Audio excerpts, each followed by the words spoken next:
Hello everybody, hope that you're all well. Welcome back to my channel, Belzy's Books and Beauty. I'm Helen and I just wanted to do a quick update today on what I've been reading. So, last time I saw you, I was up in Northumberland in my parents' holiday rental that they usually rent out, but luckily somebody had moved out at the beginning of lockdown, so we were able to get in there. So that was really good. And now we're back in London with our little cat Misty. She's currently just looking out the window. This is me at home, and this is a filming spot that I've just set up with.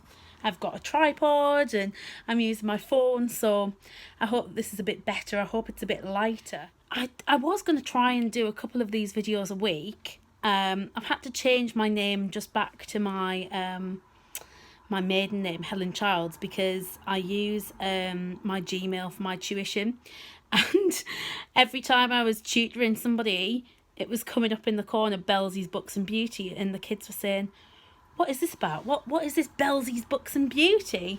And I was like, oh, it's my YouTube channel that I've just started up, where I do book recommendations, and I'm going to do some tuition bits and show people body shop things that I've been getting, because I am a body shop at home consultant. And they were like, oh, and being nosy, really. And so I changed it back to just Helen Childs, but so that you know, it is Belzy's Books and Beauty, the channel. And last time I saw you, I was doing an unboxing, my first video. And I've read the majority of those books, actually. I've read quite a few of them. So I'll just talk about what I've been reading since I last saw you. So I believe that the last time I was on here and speaking to you all, I'd just finished, or was reading actually, The Necessary Aptitude by Ayers. Now, I absolutely loved that book, and I found it on the side when I was staying at my parents' holiday home. So it was such a nice surprise to really enjoy it. It was memoir, so it was following Ayers through her life. She grew up in Oxfordshire, just outside of Wantage, which is an area that I know really well because that's where I did my teacher training. I did my PGCE at Oxford University. So, and I met my husband in Oxford. He's from Oxford, and it's somewhere that we did live for quite a while, so it was nice hearing about all of the places that we knew. She was so talented at school, but because she was from a village, she wasn't, it wasn't the done thing to sort of go to the grammar school, and they were taught different things at their primary school in comparison to the posh school, so it was really interesting to see that sort of real divide in class, actually, for somebody that in my mind isn't actually very old at all. She's probably of my parents' generation, so seeing how different the world was then was quite shocking. And something that I didn't know about Ayers is that she was in the RAF, and that's something that I was in the cadets when I was at school, and it's something that I was really interested in pursuing, but I was terrible at physics, so obviously couldn't really do that. It was good to see her different experiences and then how she got into comedy. Yeah, fun book. After that, I read this, which I absolutely loved. Can you see? It is Ghosts by Dolly Alderton. Now, I was a big fan of Everything I Know About Love, which was her memoir. Very funny, loads of anecdotes that I really sort of connected with. This one, Ghosts, is her first novel, and it follows the protagonist, Nina Dean, and starts on her 30th birthday. So she's turning 30, she thinks everything's going to be great, and people just kind of are a bit naff in her life, and a lot of her friends are having children, and it talks a lot about how that affected her, And also she meets this man who she thinks is amazing, but then something happens, and you'll find out when you read the book. I don't want to spoil the book for you.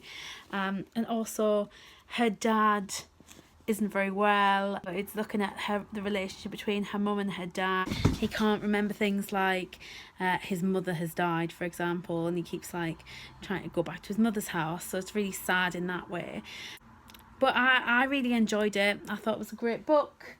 I also read this, which is Serpentine from Philip Pullman. This is set in the world of his Dark Materials, and it looks at the time in which Pan and Lyra were separated, and it's very strange. Like their whole world is changing, everything is changing for them.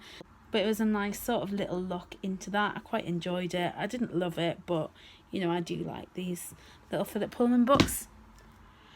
And I don't know whether you've been watching his Dark Materials, whether anyone's been watching it, but oh my gosh, amazing. I watched the last one on Sunday, and I just cried. There's no other way to describe it. I just cried. It was... Obviously, I knew what was coming because I've read the books maybe 3-4 times. They were the books that first really got me into reading. So if you're a young person watching this, I would highly recommend his Dark Materials and The Book of Dust. Wonderful, wonderful writing, really exciting stories. If you've watched the TV series, the casting is brilliant.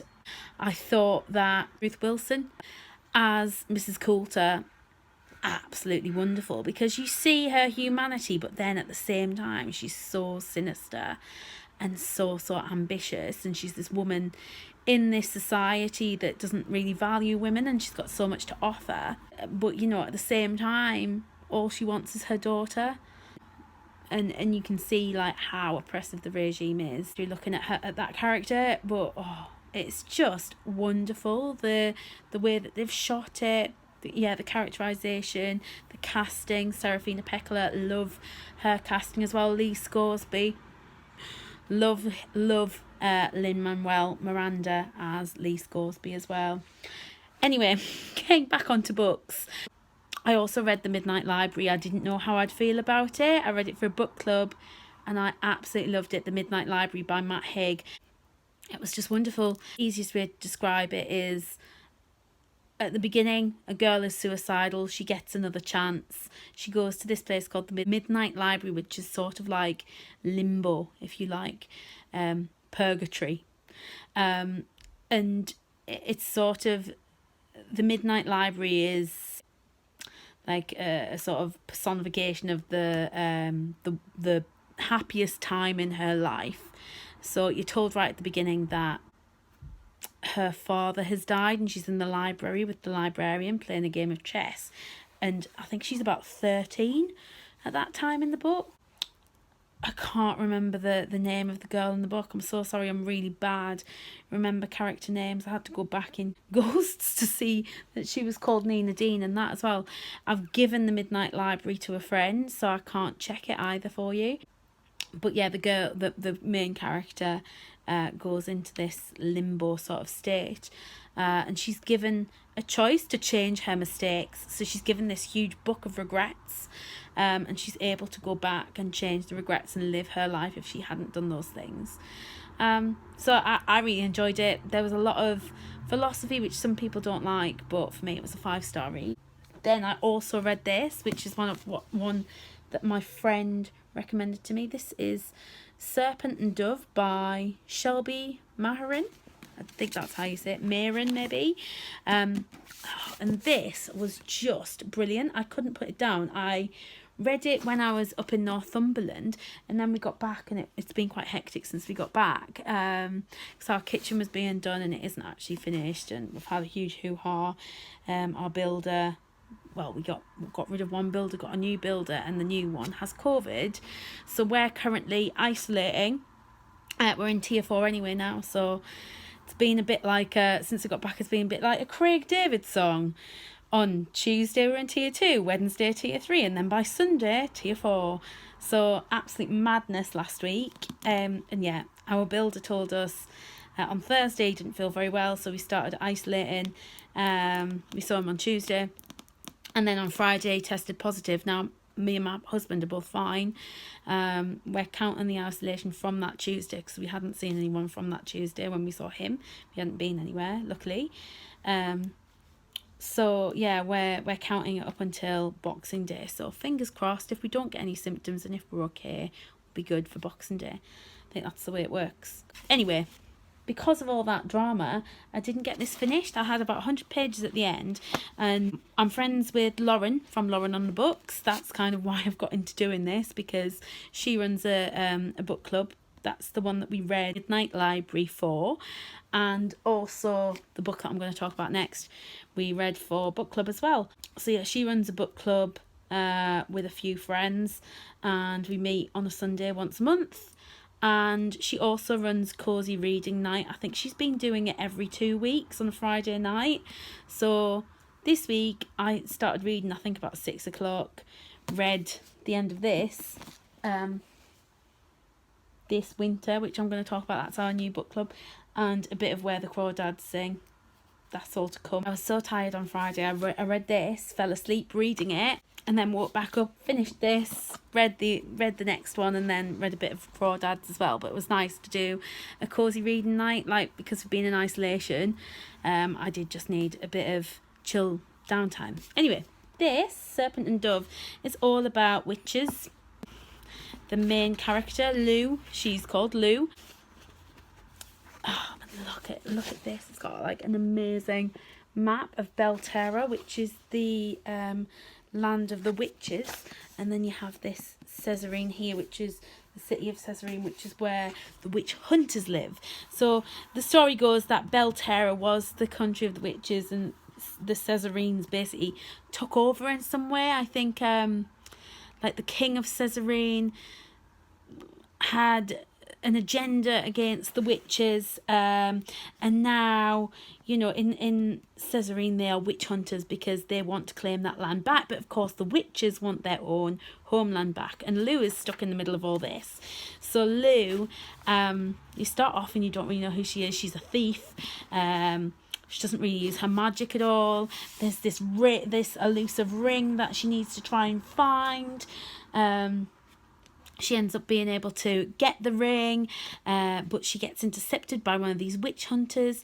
And there's a lot of stuff about religion in this as well. There's this archbishop and this witch hunter called Reed, and basically the church are finding orphan boys and train them up to be witch hunters, and this Reed has grown up, and he intercepts Lou, the witch. And as a result, it's so random. Like, the archbishop's like, right, you've got to marry her. They don't know she's a witch, of course. So they have to get married. It's just bizarre from there on. So they take her to this tower.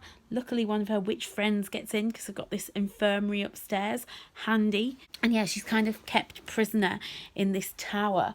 And she's the wife of this witch hunter who doesn't know she's a witch.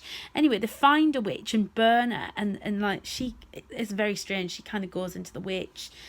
She has like a fight with the witch. They're all looking for her, and it turns out that she's the daughter of, she's called Madame de Saucier. It's all set in France. It's all like French words and things. It's great. I might not be selling it that well, but it is a great story. Loads of stuff happens. It's really sort of action, YA fantasy, brilliant. Like, really, really pacey.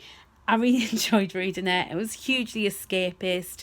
I gave it 4 stars. I loved it. I can't remember all of the things because so much happens in this book, and I don't want to tell you all the things because it'll give the game away. Long story short, Lou's mother is the head of the witches. She wants to sacrifice Lou. She's tried to do it before. Lou's got away. But now that she's in the tower, she's going to be, you know, she thinks she's safe, but actually she ain't safe at all. They're going to come to the tower and get her.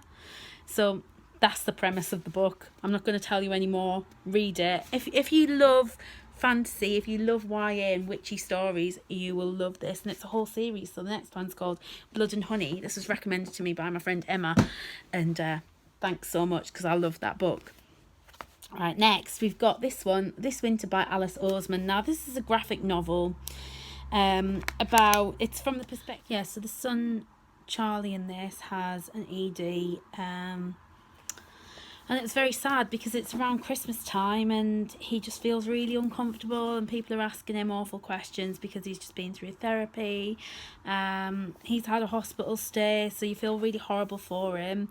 And it gets to the point where he just can't handle it and has to go to his boyfriend's house. Now, I have heard that in this series there are some really lovely books about Charlie and his boyfriend Nick's relationship, and Nick is just an absolute rock. But his sister, Charlie's sister, is also quite unhappy because he's kind of run out and left her in that horrible situation with awkward family, and you know, it is what it is, Christmas. But yeah, I just read this and thought, oh, what a load of awful people. Like, his sister was lovely, Nick was lovely, felt really awful for Charlie, but even their mum was like finding it so difficult. And yeah, it just wasn't a very enjoyable book to be reading at this time. Oliver, their younger brother, who's about 8, is just obsessed with Mario Kart, and just, oh, I can tell people are upset, but oh, my Mario Kart, and it's just a bit like, oh. So I only gave this 2 stars, unfortunately, but I think the other graphic novels in the series sound really good. That, like, it was a very short book. It was about 70 pages, something like that. But I did feel really like, oh, afterwards, like a bit depressed. So yeah, it's not really like your uplifting Christmas book that you would expect. You know, we were told we were going to have a Christmas read, and it was about Christmas, but unless you've read the other books in the series, I wouldn't recommend that. Purely because it was depressing and you didn't really know who anyone was and just end up feeling awful. But at the end of it, there is an excerpt from one of Alice Oseman's other graphic novels in the series that follows Tori starting school. In 6th form, isn't she? So there is an excerpt in the back about Alice Oseman's other book, Solitaire, which I think is the first in the series, and it's all about Tori starting her 6th form. And that was much nicer. I quite enjoyed reading that, so I might have to give this series another go. Now, something that I finished at the weekend was Where the Crawdads Sing by Delia Owens, and oh my goodness, it was just wonderful. I didn't have high hopes for this book because I have read Elmet. I have read How Much of These Hills is Gold. I hated Elmet. I got maybe 20 pages in and abandoned it. That's how much I disliked that book. It's just really hard going, very pretentious, and you know, I just didn't like it. It wasn't a book. I took it straight to the charity shop for somebody else to enjoy, because I know lots of people have loved Elmet, but not for me. I also read, as part of Lauren's book club, How Much of These Hills is Gold earlier on in the year by Pam Zhang. Enjoyed that. It was about, you know, again, about sort of wild children, orphan children during the gold rush, and very strange parents. So, you know, it has these themes of abandonment of young people seem to be going through literature at the moment, and seem to be popular. So I was a bit worried it was going to be a little bit samey, but how wrong I was. It started off with this boy dead in the swamp, and I was like, oh, who done it? You know, I didn't expect it to be a who done it book, but kind of was. And then you're introduced to Kaya, the swamp girl, who is just wild, and I loved her character, and you know, amazing description of the scenery, absolutely wonderful. I think Delia Owens is a zoologist. I think that's what I read about her, because I was so intrigued of how, you know, she managed to get such depth of description in this text, and I'm pretty sure I read she's a zoologist. And what happens in this book is, you know, Kaya has this relationship. She's a wild girl, she's an orphan, she's on her own, she's fending for herself, and she has an orphan with this wealthy, you know, soccer player. Is he like the quarterback of the football team? You know, popular boy, very wealthy family. And she has this relationship, and amongst, you know, he has other relationships as well, but he's kind of trying to keep it quiet from the family because of the class barriers between them, and obviously it gets all a bit difficult, and she gives him this shell necklace, and like, you know, when he dies, I think he has the necklace on him. Is that right?